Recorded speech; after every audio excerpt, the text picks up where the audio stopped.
देखिए, जो आपदा आई थी बहुत बड़ी आपदा थी और जिससे काफ़ी बड़ा नुकसान क्षेत्र में हुआ है। लगभग 29 स्थानों पर, छोटे बड़े स्थानों को लगा दिया जाए तो 29 जगह पर सड़क मार्ग कट हुआ है और भूस्खलन की चपेट में आया है। 2 स्थानों पर पुल भी, और तमाम जो सरकारी संपत्तियां हैं उसका भी नुकसान हुआ है। कटाव बहुत हुआ है। बिजली की लाइनें क्षतिग्रस्त हुई हैं, पेयजल की लाइनें क्षतिग्रस्त हुई हैं, दूर संचार सेवाएं भी कुछ समय बाधित रही हैं। लेकिन सभी लोगों ने मिलकर, यहाँ पर आपदा प्रबंधन विभाग के लोगों ने, हमारे जिला प्रशासन के लोगों ने, एनडीआरएफ, एसडीआरएफ, अनेक संस्थाएं, हमारे सभी जनप्रतिनिधिगण, धार्मिक संगठनों के लोग, सामाजिक संगठनों के लोग, हमारे प्रधानगण, पंचायत के प्रतिनिधि, पंडा समाज के लोग, तीर्थ पुरोहित, सब ने आगे आकर इस मुश्किल समय में तेजी से इस अभियान में सभी को मदद करने का काम किया है, बचाने का काम किया है, राहत पहुंचाने का काम किया है। राज्य सरकार ने भी और केंद्र सरकार ने भी लगातार इस पर अपना ध्यान पूरी तरह से केंद्रित किया। उसका परिणाम हुआ कि रेस्क्यू अभियान लगभग पूरा हो चुका है और अब हमारा पूरा ध्यान फिर से जो हमारा जनजीवन प्रभावित हो गया है, सड़क मार्ग पूरी तरह से भूस्खलन के चपेट में आ गया है, फिर से चले। वैकल्पिक मार्ग पर भी हम पूरी तरह से विचार कर रहे हैं कि वैकल्पिक मार्ग बनाया जाए, कुछ नए हेलीपैड बनाए जाए। मैं आदरणीय प्रधानमंत्री जी का भी धन्यवाद करता हूं, आदरणीय गृह मंत्री जी का धन्यवाद करता हूं कि उन्होंने इस मुश्किल समय में, आपदा के समय में हमारा पूरा साथ दिया। यहाँ चिनूक हेलीकॉप्टर भी आया, यहाँ पर MI भी आया, राज्य की तरफ से भी यहाँ पर पहले दिन से 4 हेलीकॉप्टरों ने काम करना शुरू किया।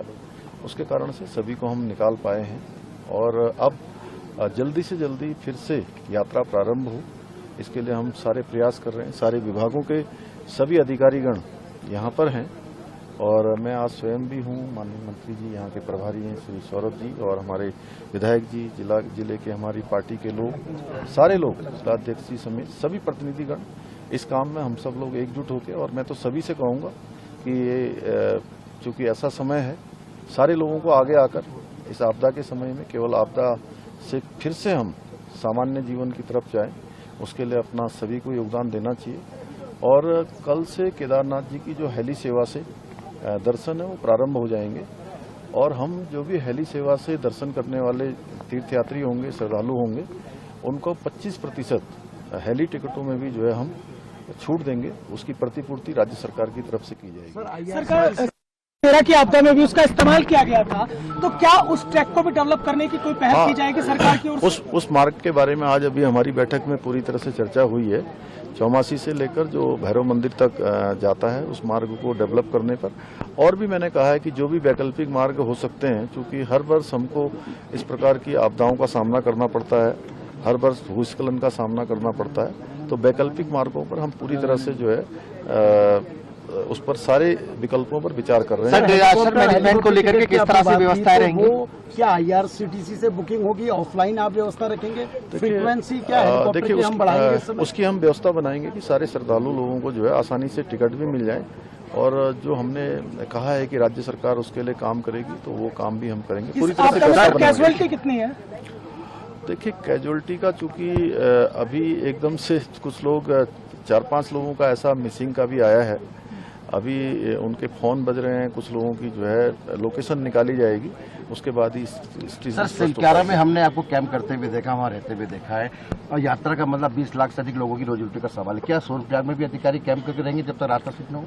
नहीं, सारे अधिकारी कैंप कर रहे हैं, ऑलरेडी कैंप कर रहे हैं, और मैं इसीलिए आया हूँ यहाँ पर। और हम लोग लगातार, जब तक सामान्य स्थिति नहीं हो जाती, लगातार इसी प्रकार से हम लोग समीक्षा भी करेंगे और जहाँ पर काम चलेगा वहाँ काम भी देखेंगे। सर, डिजास्टर मैनेजमेंट को लेकर के सरकार किस तरह से ठोस कदम उठाने वाली है?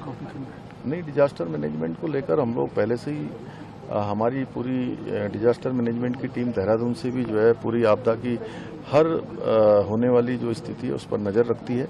और उसके बाद आपदा का असर कम हो, उसके लिए हमारा पूरा प्रयास रहता है कि सभी का समन्वय हो, सभी लोगों को समय पर सूचना मिले उसका एक प्रॉपर मैनेजमेंट बनाया गया है और मैं समझता हूँ आप सब लोग देहरादून से आए हैं तो सभी लोग जानते हैं समय समय पर हम वहाँ जाकर स्वयं सब चीज़ों का निरीक्षण करते हैं। सर यात्रा प्रारूप से चले फिर से आपकी एक अपील। हाँ, जल्दी से जल्दी और सब लोगों से हमारी अपील है कि जल्दी से जल्दी बाबा के दर्शन होंगे और जल्दी से जल्दी यात्रा सुचारू होगी, बाबा कृपा करेंगे।